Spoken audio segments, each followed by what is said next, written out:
This is Standing Watch. And now, Evangelist Norbert Link.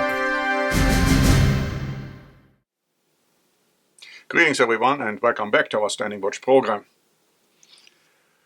The US-EU deal.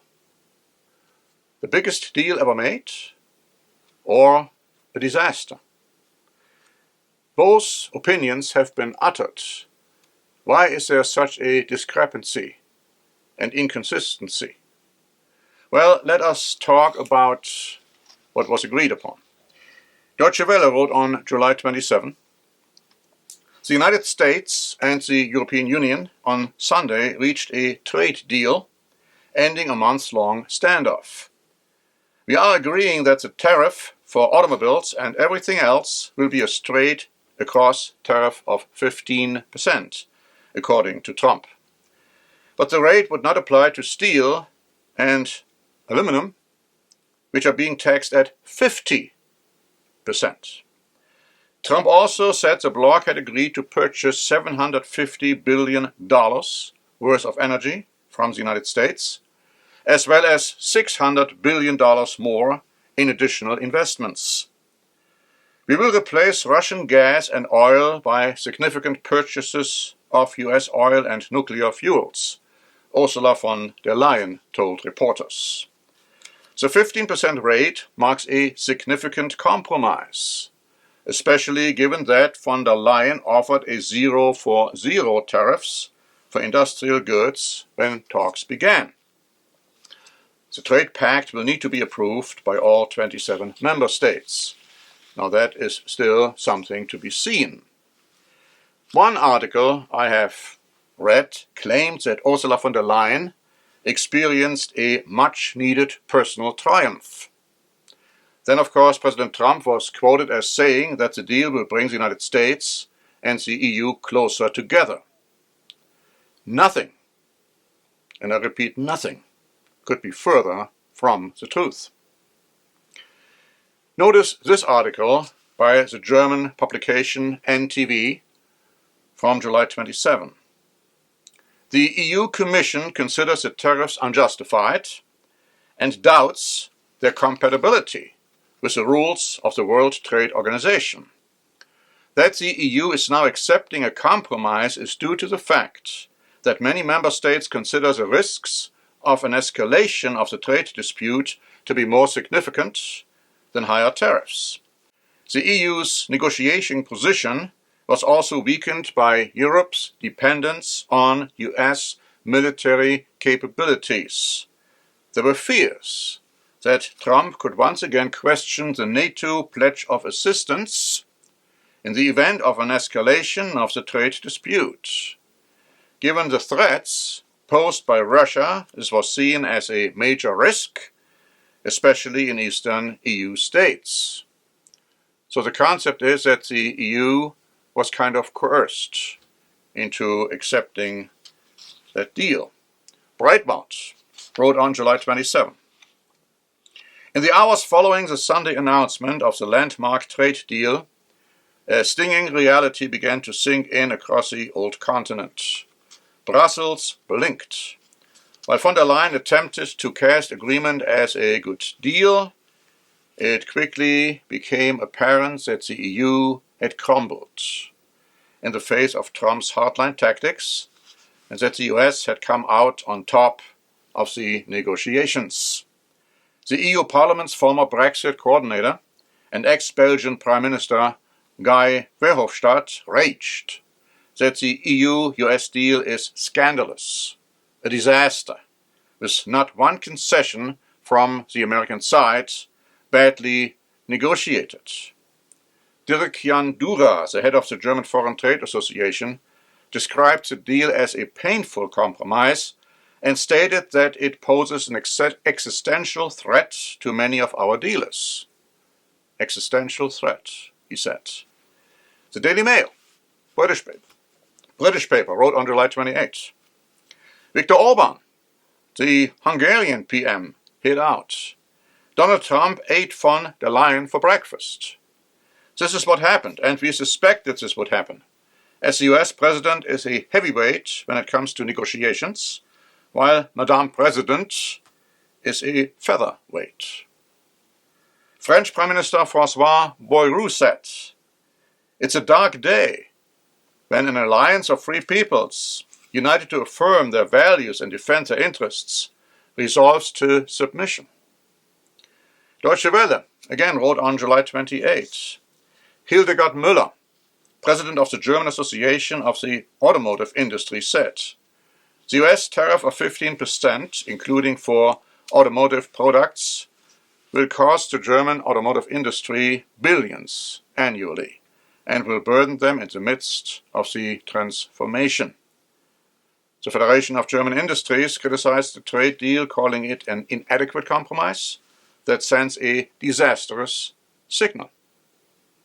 Then you have another very prestigious outlet, Welt Online, wrote on July 28, "The agreed tariffs are too high from the chemical industry's perspective," said Wolfgang Grosse-Entrup, managing director of the German Chemical Industry Association. US customers pay the tariffs. Now, this thought, as you will see, is being repeated and repeated and repeated. It says the world's largest chemical company, BASF, based in Ludwigshafen, emphasized that the tariffs would have a negative impact on both sides of the Atlantic. "Tariffs are generally borne by our customers," reports the multi-billion-dollar Düsseldorf-based company GEA Group. "The surcharge thus ends up with US customers." Says it again. News wrote on July 28, Clemens Fürst, president of the Munich-based IFO Institute and one of the country's leading economists, takes issue with the new tariff agreement. On X, Fürst writes, "The trade deal is a humiliation for the EU, but it reflects the real balance of power. That's all there was to it. For Fürst, it's clear. Europe urgently needs to learn from the situation. His demand, build economic strength and reduce technological and military dependence on the United States." That is also a recurring thought. Bild Online wrote on July 28, "We pay 15% tariffs, the US pays nothing." Trade expert Gerrit Heinemann speaks of a disaster for European companies. Finance and stock market expert Christian Röhl told Bild, "Many commentators criticize the EU deal with Trump as a capitulation, for good reasons." Michael Jäger, head of the European Taxpayers Association, is critical of the agreement, particularly with regard to the commitments regarding energy purchases and investments. Who is going to pay for this? Has anyone ever asked themselves that? He asks. The question is how long this will last. Trump is and remains unpredictable, he concluded. Union Parliamentary Group leader Jens Spahn, of course Jens Spahn, we talked about him recently quite a bit. He is one to watch. He told Bild, "A continuing trade conflict with the US would have severely damaged our economy. Nevertheless, the package contains compromises that are difficult to make. All this shows we as Europe must become economically stronger and more attractive. Only those who are strong themselves can achieve the necessary level playing field." Typical Jens Spahn comment, ambiguous, unclear as to what he is really talking about. The article continues, and that's really funny now. Bremen's Mayor Andreas Bovenschulte lashed out at X.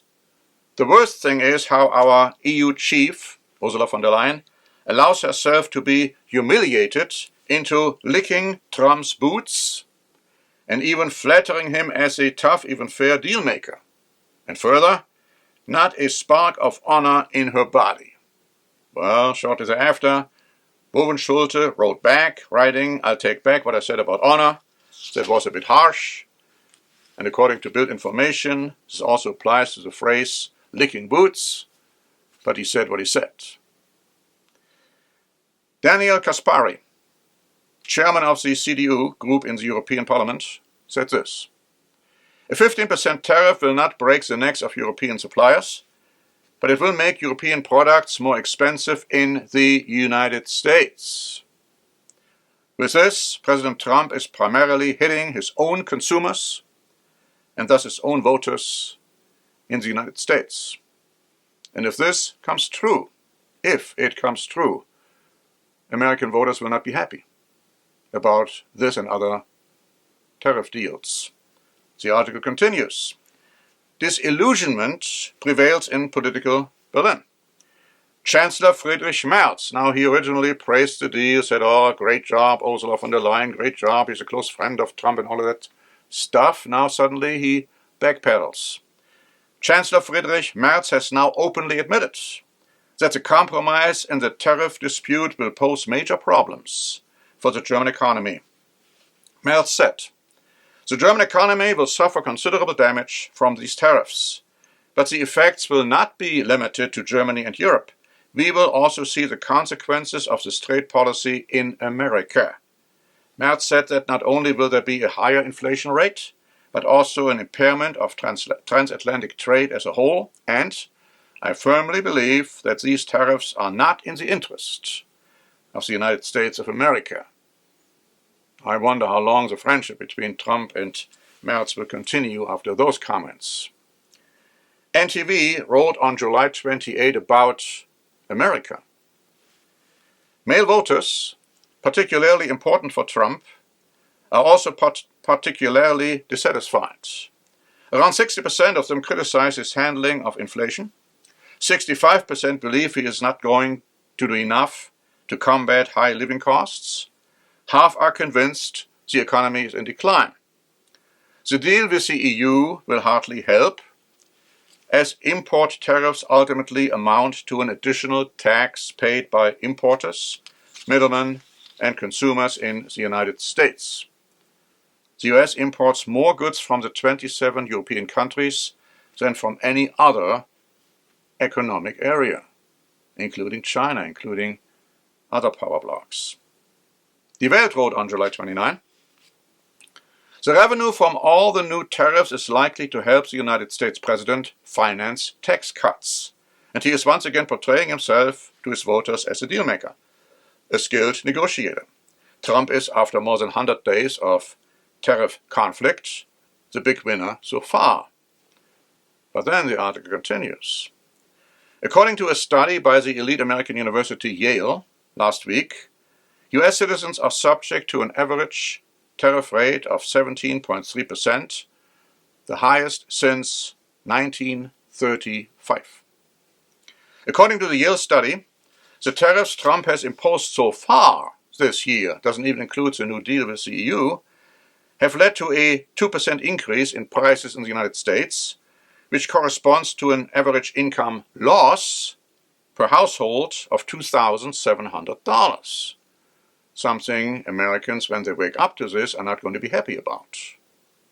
In the end, it seems that Trump's global trade wars have two losers: all the countries that will now face higher tariffs, and the US citizens themselves. On July 29, Bild had this to say: "Criticism of the customs deal is growing louder. It is a frontal attack on EU Commission President Ursula von der Leyen's customs deal and also on her personally. Following the agreement with US President Donald Trump, the German Association of Small and Medium-Sized Businesses is attacking the EU chief and calling on Chancellor Friedrich Merz to drop her. This poorly negotiated customs deal threatens to lead to another tsunami of insolvencies among European small and medium-sized businesses. We finally need someone at the helm of Europe who will fight for our interests, not for fancy green deals and new sales taxes," he said. And then there was an article in Report 24, a media outlet from Austria, dated July 29, which has a especially brutal assessment. It said this: Europe's most expensive deal in quotes, how Ursula von der Leyen dumped $1.35 trillion into the Atlantic. And then they continue. Ursula von der Leyen, the Commander-in-Chief of the EU Commission, unelected by the European peoples, concluded a quote-unquote trade deal with Donald Trump that is more reminiscent of tribute payments. Instead of focusing on fair conditions for both sides, she sold out and betrayed the Europeans. Whoever came up with the idea that Ursula von der Leyen should lead the negotiations with Donald Trump on the trade deal was obviously out of his mind. The CDU politician, who has not exactly covered herself in glory with several scandals, has clearly demonstrated that she cannot handle other people's money. Thus, thanks to the already controversial CDU politician, the EU has committed to buying US energy worth $750 billion within 3 years, and this regardless of real demand or current market prices. Furthermore, EU companies are to invest $600 billion in the United States, a capital exodus in obedience to an order from Brussels, a total of $1.35 billion for free, and then up to $150 billion for US military equipment. And all this for a tariff relief that is not really a tariff relief at all. And so that is now being summed up by Focus, a German magazine, on July 27, saying this. If the Europeans weren't so dependent on the US in the area of defense, they might not have accepted the deal. Economically, the EU, with approximately 450 million citizens in 27 countries, is a real market power that could seriously impact the United States in a trade conflict. Furthermore, they have pledged to also spend the billions approved by the EU for defense spending in the showrooms of American companies. The exact amount of this tribute, which will be paid by taxpayers in Germany and elsewhere, has not yet been determined. But according to Trump, it will amount to hundreds of billions. The EU remains a zero-tariff zone for the Americans. Von der Leyen has not played the cards the Europeans had reserved as their trump card in the negotiations. Tariffs on US goods such as motorcycles, whiskey, citrus fruits, as well as punitive measures against Google and the like. His audacity, Trump's audacity, is reciprocated by her leniency. Trump reiterated twice how pleased he was with this European subservience. The bottom line, blackmail works. The way the US president is forcing us to buy his energy supplies and make us buy weapons in the shopping malls of Lockheed Martin and the like is unparalleled. This is not how you treat your friends, but your colonies. These tariffs are in fact tributes to Trump. Now this doesn't sound like a great testimony of a friendly relationship between Europeans and Germans in particular and Donald Trump. And as we have been telling you all along, this unfriendly relationship will continue to increase. Ursula von der Leyen, a very controversial figure, may not be at the helm of the EU for much longer. People are demanding her exit. People are demanding somebody who is looking for their interests, European interests. And so we will see how this plays out, especially if, as some of these articles have pointed out, American customers will recognize and realize the potential that they may have to pay more for the goods they need. How very appreciative are they going to be then for the Trump administration's tariff deals? So we are going to keep you informed as to what is going to happen, what is happening, and in the meantime, please keep watching. Until next time, this is Norbert Denk for the Standing Watch program. Standing Watch is a presentation by The Church of the Eternal God, P.O. Box 270519, San Diego, California 92198. More information is also available at our website, eternalgod.org.